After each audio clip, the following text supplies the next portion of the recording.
Het belangrijkste nieuws van Curaçao in het Nederlands. Extra Journaal. Vers van de pers. Welkom bij Extra Journaal. Fijn dat u weer kijkt. We hebben het belangrijkste nieuws op een rij gezet. En we beginnen met het bericht over de onbegrip over stroomuitval. Veel wijken op Curaçao hadden gisteren verschillende uren geen stroom. Het gaat onder meer om de wijken Montaña, Santa Rosa, Jantiel, Sint Joris, Zuurzak, Hoenderberg, Roy Santo, Santa Catarina. Een belangrijk deel van Pariba had lange tijd geen stroom. En het vervelende was dat de stroom kwam en 2 tot 3 keer weer uitviel. Heel veel mensen hebben geklaagd, ook hier bij de Extra. Veel mensen weten niet waar ze aan toe waren. En het heeft allemaal te maken volgens Aqualectra met een transformator die bij het onderstation in Montaña is uitgevallen. Maar mensen betreuren het dat er niet meer informatie is gegeven. Vooral waar mensen op konden rekenen. Want op het moment dat mensen naar bed gingen viel de stroom weer uit en men wist niet hoe snel dat terugkwam. In ieder geval, de stroom is nu weer overal in deze wijken ingeschakeld. Dus laten we hopen dat het zo blijft. 3 ontvoerders veroordeeld. Dat heeft allemaal te maken met de ontvoering op 10 januari van dit jaar van ondernemer Marvin T. Hij is toen meegenomen door gewapende en gemaskerde mannen. Die hebben hem bedreigd. En uiteindelijk heeft dat binnen 24 uur tot zijn vrijlating geleid. Maar er zijn nog heel veel vragen over de zaak. De ontvoerders hebben volgens het Openbaar Ministerie nooit de waarheid verteld. Ze hebben allemaal verhalen opgehangen. Maar uiteindelijk zijn er 3 mannen veroordeeld. Het zijn mannen in de leeftijd tussen de 22 en 34 jaar. Ze hebben straffen gekregen van 5, 6 en 7 jaar. En vooral, zo liet de rechter weten, is het belangrijk om de samenleving te laten weten dat dergelijke zaken, crimineel gedrag, ontvoeringen streng bestraft worden. CMC ziet grote besparing in de medicijnkosten. Er was eerder deze week al nieuws over de nieuwe tranche die het ziekenhuis gaat krijgen van de minister van Gezondheid. Nu is bekendgemaakt dat door KPMG is berekend, KPMG Health Nederland, dat door het grootschalig in te kopen van medicijnen, CMC heeft zich aangesloten bij andere bedrijven, zodat er in grote bullen medicijnen kunnen worden aangeschaft. Daarmee heeft het ziekenhuis 9,6 miljoen minder uit hoeven geven. En er is mogelijkheid tot een besparing van 14,4 miljoen. Niettemin benadrukt het CMC dat er nog heel veel zorgen zijn. En dat eigenlijk niks wordt opgelost als er niet een hele grote transformatie van de zorgketen op Curaçao wordt doorgevoerd. Daar zijn ze nog steeds... staan ze nog steeds achter, daarvoor pleiten ze nog en daarvoor willen ze zoveel mogelijk met de minister van Gezondheid overleggen. Laatste dag bezoek Santokki, de Surinaamse president Chan Santokki bezocht Curaçao dinsdag en woensdag. Gisteren was dus de laatste dag waarbij hij onder meer een bezoek bracht aan het parlement van Curaçao, ook aan de ministerraad. En hij was aanwezig bij de oprichting van een nieuwe stichting, de Suriname Curaçao Diaspora Stichting. Die is opgericht in het Renaissance Hotel en zoals gezegd was Chan Santokki daarbij aanwezig en ook de Curaçaose premier Pik Pisas. Ook tijdens deze bijeenkomst benadrukten de staatshoofden de sterke historische en culturele banden tussen de eilanden. En zoals iedereen weet is er ook een grote gemeenschap uit Suriname hier op Curaçao aanwezig en die hebben zich nu verenigd. Volgens staatssecretaris Szabo gaat Transparency International op de eilanden aan de slag. Dat zei hij woensdagavond in het Nederlandse parlement, de Tweede Kamer, aan het eind van het begrotingsdebat. Volgens hem gaat Transparency International corruptie meten, in kaart brengen op Curaçao, Aruba en Sint Maarten en de BES-eilanden. Eerder kondigde Szabo nog aan dat hij gesproken had met de organisatie en van plan was met de Caribische eilanden te willen praten over het inzetten. Nu lijkt de staatssecretaris al een beslissing te hebben genomen. Hij wil dat Transparency International aan de slag gaat, zodat hij inzicht kan krijgen in corruptie en integriteit op de eilanden en daarop beleid kan ontwikkelen. Curaçao Airport Partners, CAP, heeft aandacht voor de jongeren op Curaçao. Dat bleek gisteren bij de presentatie van 2 verschillende projecten. Het gaat allebei om mooie projecten waarbij CAP 20 iPads doneert aan kinderen van de Alice Juliana school.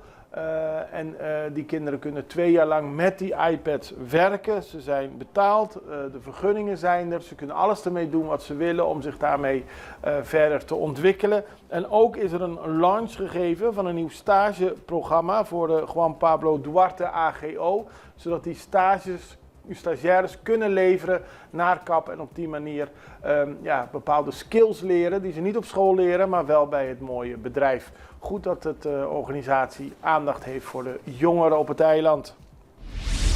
En dan zijn er nog steeds problemen bij de Dominguitoweg. Onze fotograaf Ramses van Kool had eerst beelden geplaatst van werkzaamheden bij een kruispunt aan de Dominguitoweg. Kort daarop zei minister Cooper van dit is niet de bedoeling, dat moet aangepast worden. We zijn nu 2 à 3 weken verder en de situatie is nog zoals die is. Er wordt niet meer aan gewerkt.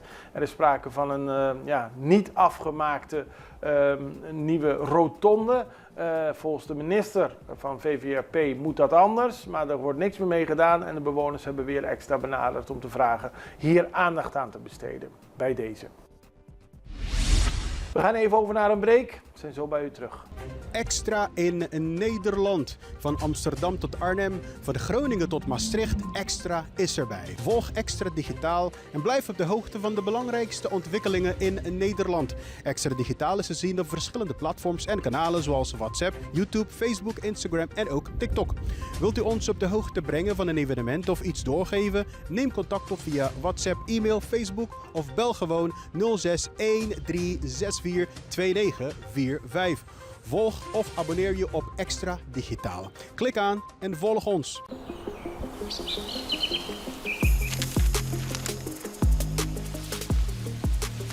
Welkom op Curaçao, een van de mooiste eilanden in de Caribiën, een ware parel. En het is een eiland waar je van heel veel zaken kunt genieten. Van de natuur, van de zee, van het eten, van de mensen en zoveel meer. Curaçao is een eiland waar heel veel gebeurt op het gebied van politiek, cultuur, sport en zoveel meer. En Extra Journaal brengt het belangrijkste nieuws van Curaçao. Maar we hebben ook aandacht voor al het nieuws op Bonaire en Aruba en op de bovenwinden, Saba, Sint Maarten en Sint Eustatius. En we belichten al het nieuws van alle kanten. Het nieuws is duidelijk, actueel en vers van de pers. Extra Journaal, elke werkdag op Salto. Op Curaçao zijn we de hele dag bezig met het maken van Extra Journaal. Volg ons op je favoriete Amsterdamse zender, Tauro.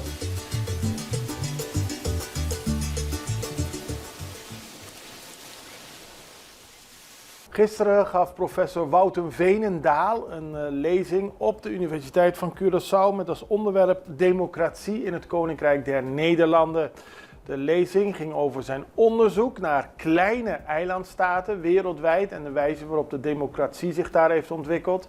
Hij wil meer onderzoek gaan doen hier ook op Curaçao en op de andere eilanden. Maar het was vooral interessant om te zien wat hij heeft gepresenteerd en wat dat zegt over de democratie in kleine gemeenschappen zoals Curaçao. Maar hij heeft ook onderzoek gedaan in het Caribisch gebied en in de grote oceaan al daar. Het was een interessante lezing waarbij onder meer werd ingegaan op de nauwe relaties tussen politici en kiezers. Dat gebruikelijk is op kleine gemeenschappen. Wat de nadelen zijn, wat de voordelen zijn. En ook heeft hij gekeken naar de democratie binnen het Koninkrijk. En dan ging het onder meer over het gebrek aan vertegenwoordiging van de eilanden in Nederland. Over de grote rol van Nederland als een van de 4 landen binnen het Koninkrijk. Het was een lezing van 1 uur en daarna was er een interessante discussie van de aanwezigen samen met professor Veenendaal over deze onderwerpen. We hebben later vandaag een interview met hem en dat hoop ik morgen in Extra Journaal aan u te kunnen laten zien.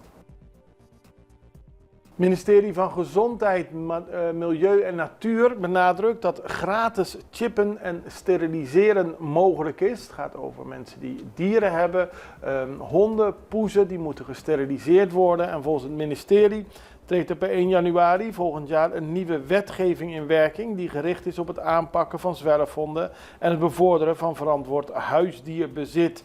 Mensen kunnen hun dier laten registreren, steriliseren als ze willen en een chip laten krijgen om op die manier te zorgen voor een betere volksgezondheid en veiligheid. Er wordt samengewerkt met organisaties als Rescue Paws Curaçao en de Stichting Dierenhulp Curaçao. En dan gaan we tot slot naar Peru, want er is een enorme manifestatie geweest van transporteurs en handelaren tegen afpersing. Een enorm groot probleem in het land. Duizenden transporteurs en handelaren marcheerden woensdag in Peru tegen de golf van afpersingen en moorden door georganiseerde misdaad. Alleen al in hoofdstad Lima werden dit jaar 14 aanvallen op het openbaar vervoer geregistreerd en 3 chauffeurs werden vermoord. Het gaat om bendes die eisen geld van transportbedrijven, soms tot $13.000, $14.000 per maand. Wanneer de bedrijven weigeren te betalen, worden de voertuigen onder vuur genomen, zelfs met passagiers aan boord. Volgens de politie zijn er tussen januari en september in heel Peru al meer dan 14.000 aangiften van afpersing gedaan. In heel 2023 waren het zelfs meer dan 22.000 aangiftes, waarmee duidelijk wordt dat het een enorm probleem is en de transporteurs, de chauffeurs, hebben de overheid gevraagd om hier meer aandacht aan te besteden. Daarmee zijn we aan het einde gekomen van deze aflevering van Extrajournaal. We zijn er morgen weer en ik hoop u ook het allerbeste. Tot ziens. Dag.